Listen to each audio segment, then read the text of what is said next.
Hey everybody, something a little bit different today. As you can tell from the video title, I'm doing an unboxing. My good friend Peter Gardow from the 70s Weekly Podcast sent me a little care package, and I have no idea what's in it other than it is a selection of vinyl records from his collection that he was perusing, and but I don't know what the records are. So the 70s Weekly Podcast is an excellent show. I listen to it every time it comes out, and him and his buddy Mark do a countdown from one of the weeks from the 70s, and they got little voice clips from Casey Kasem, and they play some of the songs and talk about the history. They're so much better about that than I am because I never look anything up. I really am more concerned about, how music makes me feel.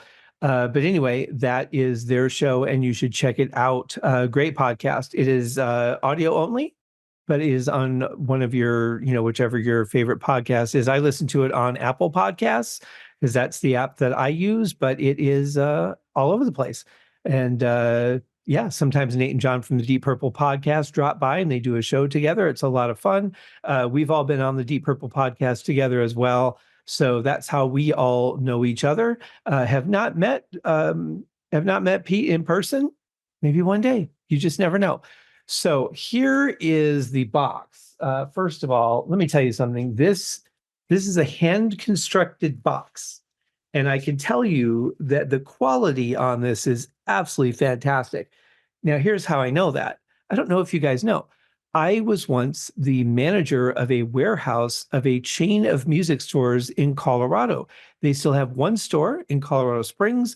I worked at the old Colorado Springs store before they moved, and then moved up to the Westminster store for a few months. I'm not sure exactly how long I was there. And then they moved me to the brand new store that we built in Littleton. And then I moved from there to the corporate office to run the warehouse. I started as an operations assistant, which meant I ran the cash register and restocked guitar picks and things like that. And then moved up to operations manager, where I was counting in the inventory and responsible for the entire store's inventory. And then obviously, as we moved to the bigger stores, that just became a bigger responsibility. When we opened the Littleton store, that became a huge responsibility because we shipped a lot of the old used gear and stuff there because it was a new location. So people could see that for the first time. And then I moved up to the corporate office up in Boulder where I ran the warehouse. So it was really cool. It was a great job and a great experience. And I enjoyed the work very much. It was very stressful a lot of times, very long hours, but somehow I seemed to work like 12 hours at the store, come home, work on a symphony. I have no idea how I did it. But anyway, I made a lot of boxes by hand, and I can tell you this is solid construction. Great job. Now it's going to take me a minute to open this. Yeah, it will. And instead of making you sit through that, I'm just going to cut forward to where I've got it open. Okay, so I have the box open, and first, I did not notice this at first. I'm glad I opened it where I did because I had not seen this otherwise. I'll put this towards the camera if you guys can see it. Pete used his Diebold label maker to put my name on the box, and I greatly appreciate that. I had a plastic version of that. I don't know if that was made by Diebold or not. I don't know if they just made the metal ones. I'm sure, Pete, you could fill me in on that. But very cool. I like that. And he spelled my name properly, which people very rarely seem to do. And then another thing, this is so cool. To keep track of my statistics, this is a book of graph paper. And I actually do know how to use graph paper properly. Very, very cool. A nice classic Peter Gardow touch, I have to say. Thank you, Pete. Very cool. I'm sorry I'm not set up for the unboxing like I was for the Uriah Heep video. I've got my drums. I'm doing a couple of recording sessions, so I didn't have room to move the table in here for the moment. But I moved another table in here, a very special table, which is also just known as a table, and that is holding the records. I have not looked at any of them yet. I will do that one at a time. But absolutely excellent stuff so far. So here is the first one. I'm not looking. Scott, here are 6X pop compilations that were on your wish list. Looking forward to the You guys will have to excuse me. I've been up for approximately 38 hours working on a project that I just finished. And while I should be going to bed right now, I had to know what was in this box. And Pete said it sounds like a good idea for an unboxing video, and I thought absolutely. But I'm going to have to read these when I can read. So the first collection here is the collector's set. Today's great pop favorites, and this is going back. We've got Nat King Cole, Glenn Campbell, Tennessee Ernie Ford, The Letterman, Peggy Lee, Bobby Gentry. This is some good stuff. Nancy Wilson. I wonder if that was before. This must be before her. Yeah, some good stuff on here. This is excellent. Exactly what I was looking for, because I had mentioned that I was also looking for some collections, because I really love the K-Tel albums. I've got a few of those, all the ones that I had from back in the day, except for one I just forgot about, a Metal Masters one that had Who's Behind the Door by Zebra, as well as Rainbow Street of Dreams, Ron James Dio, Rainbow in the Dark. So I'm going to have to put that one back on my list. But yes, these compilation albums, I absolutely love them. Thank you. Great, great call. Our next one. This is the best of 66. This is a great time in music, guys. Slightly before I was born, because I was born in 72. But we've got Tony Bennett. We've got Percy Faith. We've got Robert Goulet. I was trying to think of what show I knew him from, and he was on Roseanne. He was on an episode of Roseanne, I think, when they went to Vegas, maybe. Steve Lawrence, got Barbara Streisand, Andy Williams, got some really good stuff on here. So another excellent. This is the Best of 66 Volume 2, and this is the gold cover label. Very cool stuff. Did I show you the first one? I'm not sure if I did or not. So there is that. All right, so we're two in, off to an excellent start. And I probably sound a little scratchy too, don't I? It is 5:30 in the morning. But I'm done with the project. I have to say I'm very, very happy that I'm finally done with that project. It was a lot of fun. It was a great experience. Nothing I can talk about, but I'm, tired. So our next album we have is The Admiral, the $1 Million Look in Color TV. And boy, this has got some familiar names on it. Barbara Streisand, Percy Faith, Doris Day, Robert Goulet, Steve Lawrence, Steve Lawrence and Eddie Gourmet. Eddie Gourmet, I can never say that name right. Tony Bennett, Jerry Vale, just lots of great stuff on here. And let's see, Where, When, Fascination, Be Mine Tonight, On a Clear Day You Can See Forever. That's a great song. Everybody Loves Saturday Night, Taste of Honey. Yeah, lots of good stuff on this one too. These compilation albums, I'm telling you guys, man, they are absolutely amazing. There is that one. I couldn't see how well I got that on the screen, so hopefully pretty well. Okay, what do we have here?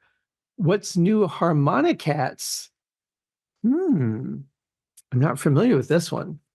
This is Jerry Murad's Harmonicats. Everybody Loves a Clown. Okay, I know that song. Yesterday. Ring Dang Do, I'm not familiar with. Blown in the Wind, Like a Rolling Stone, Turn, Turn, Turn. That one I know by the Byrds, if I remember right. A Lover's Concerto. Oh, that's one of my favorite songs. I don't know this version. The one that I know is by the Toys. So some familiar songs, and I'm looking to hearing how this band does them. There were a lot of bands that did covers. In fact, what was it, like Elvis and Carl Perkins and a couple other guys used to, like, they would all record the same song and they would all be massive hits, because of course they would be. Mr. Tambourine Man's a great song. I really love 60s music. One of my favorite eras in music. Not shockingly, I'm not a huge fan of the stuff that's out there today.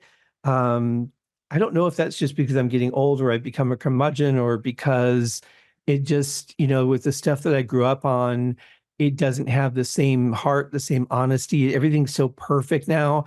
I've talked about that on the podcast. Oh, I have a HaskinCast podcast, by the way. If you guys haven't checked it out, it's some episodes are here on the YouTube channel. You can also go to my website, www.scotthaskin.com.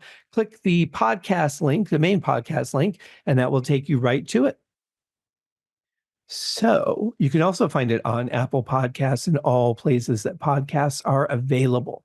If you have a place where there are podcasts and you cannot find the HaskinCast podcast, let me know because I'm pretty sure I have it everywhere. All right, what's up next here? So the great popular vocalists. Ooh, Nat King Cole, Judy Garland, Nancy Wilson, Glenn Campbell, Dean Martin, Peggy Lee, Sandra and Young, Lou Rawls, Al Martino, Mel Torme. Oh, this is going to be an interesting one, I have to say. I'm curious what the wow, yeah, Strangers in the Night, Call Me, Place in the Sun. Yeah, lots of really good stuff on here already. This is going to be another fun one to listen to. Unforgettable by Nat King Cole. I mean, that's got to be one of the greatest songs ever written. Um, yeah, great stuff. And that is this one. Thank you so much, Pete. I feel like it is a vinyl Christmas raining down on me here, but not in a way where the albums would break. And thank you to the post office, by the way, who normally puts my packages in the Amazon locker. They got in late, so the office was, they should have still been open, but they would have been, oh no, it's Saturday, so they probably closed at 4. So anyway, they were supposed to deliver this package on Monday. Then all of a sudden they're like, oh wait, no, we're delivering it today. But they left it instead of putting it on the Amazon locker, because they need office access to do that, they put it just in front of my door and I got a notification. Now, it was 109 degrees today. And this was after 4 o'clock. This is almost 5 o'clock, where it's at a pretty hot point of the day and it's just sitting on the hot ground. They didn't knock, nothing, just, hey, here's your heavy package and good luck with that. So not pleased with the way that they handled that. Normally they're pretty good about things. So there's that. Back to the album Treasure Trove of Joy.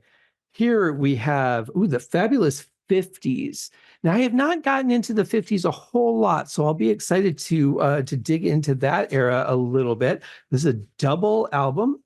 The thing does not tell me what's on it, but it is Columbia House. And you guys know I do love a good Columbia House pick. Maybe you don't know that, but hey, I do love a good Columbia House pick. I really miss that Columbia House Club. It was the greatest thing. And let me tell you why I didn't do it more. I was terrified of it. I didn't have a lot of money as a kid. And they're like, hey, we'll give you like 11 albums for a penny and then one more for $1. But within the next 12 months, you got to buy 4 albums at regular club prices. And those albums were like, what, $15 a piece. Now, granted, the math works out to where you're coming out way ahead. But what I was always afraid of was that I was going to miss out on not being able to afford those 4 albums. And then everything became full price. Right. So, I mean, that was a good incentive to make sure you pay. But what if you couldn't? Then you got to pay full price for all of them when you couldn't pay full price for the 4. Doesn't make any sense. But in any case, wow, this is the old Columbia label.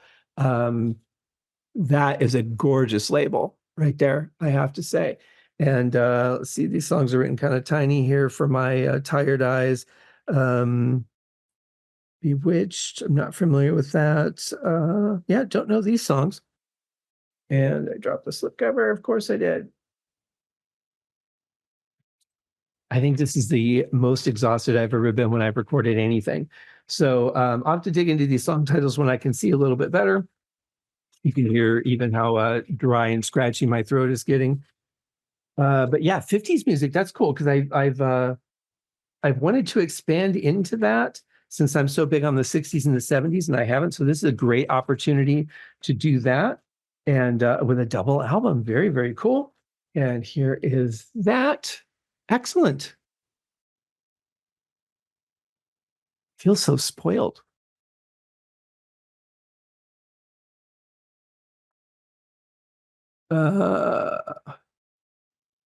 Oh, I did mention if he had any Christmas albums like Bing Crosby, that I would be really interested in that as well. And here is some Bing Xmas music for you. Excellent. Very cool. Pete does this thing with the Deep Purple podcast where he sends them postcards. They do this postcards for the from the Edge segment, and it's based off of was it the California Jam? I think when David Coverdale came out and just went, "Here's a song for you," and then everything becomes, "Here's a postcard for you." So here's some Christmas music for you. Very cool. That Christmas Feeling, Bing Crosby. If you guys remember the episode I did on Bing's music and how much it means to me, boy, to have that on vinyl is a real treat. So here is that. And let's just take a quick look at the, oh, wow, this is super, super tiny. Um, oh, well, Deck the Halls, Away in a Manger. Yeah, Saw Three Ships, classic, classic Christmas songs. Boy, I already can't wait for the holidays because if all goes well, it will be my first holiday in the winter somewhere since I won't be living in the desert anymore and I may have snow outside. I will definitely have my Christmas tree put up with my White Snake Love Hunter Christmas tree skirt, and I may just not take it down. Because why would I do that? Oh, holy crap. I was not expecting this. This is the Last in Line album from Ronnie James Dio. It says the Holy Diver skipped, so I made a chip so I made a chip bowl out of it in 2007. You know, if your record skips, yeah, there's not a lot you can do with that. It's pretty much done. So I don't blame you for making a chip bowl out of it. Much better than an ashtray, which is what a lot of people do. But yeah, very cool. I wasn't expecting you'd have this. Last in Line, that has been on my list. So I could take that off of my list now. I don't remember now if it was Last in Line or Holy Diver, but they just made this picture disc. I have to look into it more, but I've seen the video of it. It's really cool. The patterns on the picture disc play out a scene if you watch it turning on your turntable at 33 RPMs, which is where, you know, you would put a 12-inch vinyl album. But I've seen the video of it. I've seen it is for sale. It is a real thing. But I have not seen it personally in action yet, so I'm gonna have to look into that. But great call, definitely one of the only two Dio albums on my list. I have the Black Sabbath album Mob Rules, which is the only one that I really know with him on it. So one more to go to complete my Dio collection. Awesome, thank you. But he sent me the cover for the Last in Line album with the insert, which is very nice. So in case I find one that doesn't have a great cover, but has an excellent condition vinyl, I will be ready to go because this cover is in incredibly good shape. Very, very cool. Where are you finding these for $2.99? That's what I want to know. Of course, you know, I remember when I first started, you know, really getting serious about records. And when I was a kid, probably like, I want to say 12 or 13, maybe closer to 14, but we would go down to the Salvation Army and they had, you know, a treasure trove of albums. They were a quarter a piece. You know, you could get 8 tracks for, I think, a dime a piece. Cassettes, I think, were a dime a piece. But man, I got some killer vinyls at those places. Definitely miss those days. And those were the real ones too, like not these reproductions where, you know, it was these new ones that are redone digitally and don't have that original recording. So the sound is a little bit cleaned up. It's not maybe doesn't have the same character that the original albums does. Some of them do, which is great, but not all of them. Oh, and here we have In Through the Outdoor, which is also on my list. Excellent, excellent. In June of 1979. So this is one of the original ones. He says it was played a lot, and I don't blame you because this is a fantastic album. Led Zeppelin, Into the Outdoor. This is an interesting package. I forgot that this came this way because I always picture a different album, and I can't think of which one it is, but it's where they're in a restaurant or a bar or something. It's a painted scene, and I always think that's the cover for Into the Outdoor. But no, this was it. Very cool on my list. Excellent.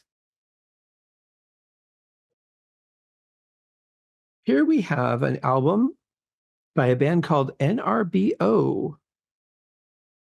These are ZX Records duplicates to start your NRBQ. Oh, it's NRBQ. I'm sorry, NRBQ collection. Very cool. All right, I'm going to dig into this. I don't recognize any of these guys. I don't know this band. I don't think I've ever heard of them before. So this will be interesting to get into and see. Oh, now there's a really cool Peter Gardow stamp right there. Almost as if you get this, like rent it from the library. So maybe this was before the Diebold label maker. You had a stamp made up.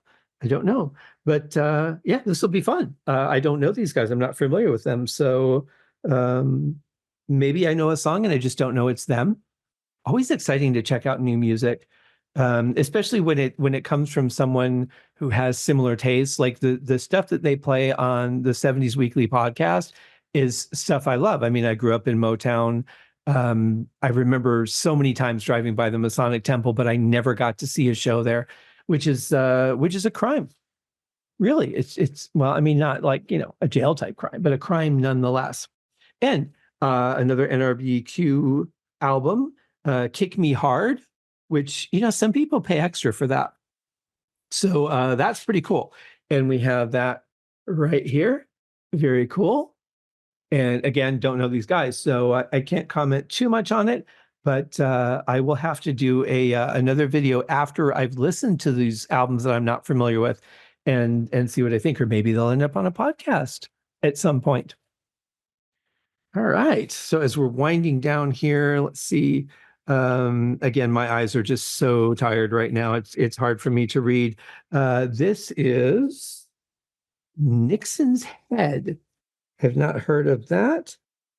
Traps, Buckshot, and Pelt. This sounds like a good camping album. Interesting. Okay. I will have to do some research on this. There's some nice fun stuff inside that I will dig into again when I can see after I haven't been up for 38 hours. I'm going right to bed after this, by the way. Yeah, interesting stuff. So, playing an orange amp. Interestingly here, Orange Amp, that is the amp brand that Glenn Hughes from Deep Purple endorses, and Black Country Communion and Glenn Hughes and all kinds of different projects that he's been involved in. Got to meet Glenn at the NAMM show when he was out there repping Orange Amps, which is very cool. And now they have made one specifically like the Glenn Hughes model Orange Amp, which I don't know why they hadn't done that already. That's kind of weird. All right, very cool. Not familiar with this one, but again, cool new music to listen to. I think we have one more or not. Nope, this might just be an insert. Nope, that's just a cardboard insert. Okay. Wow, what an amazing collection of albums. I cannot wait to catalog all these into my spreadsheet and listen to them. Very exciting stuff. Pete, thank you so much. This is absolutely amazing. And I thank you from the bottom of my heart. And I hope that you've enjoyed this unboxing video. I'm going to go text Pete and let him know that I just recorded this and that I'll release it later today. And then I'm going to go to bed. I will see you guys soon in the next podcast. Cheers.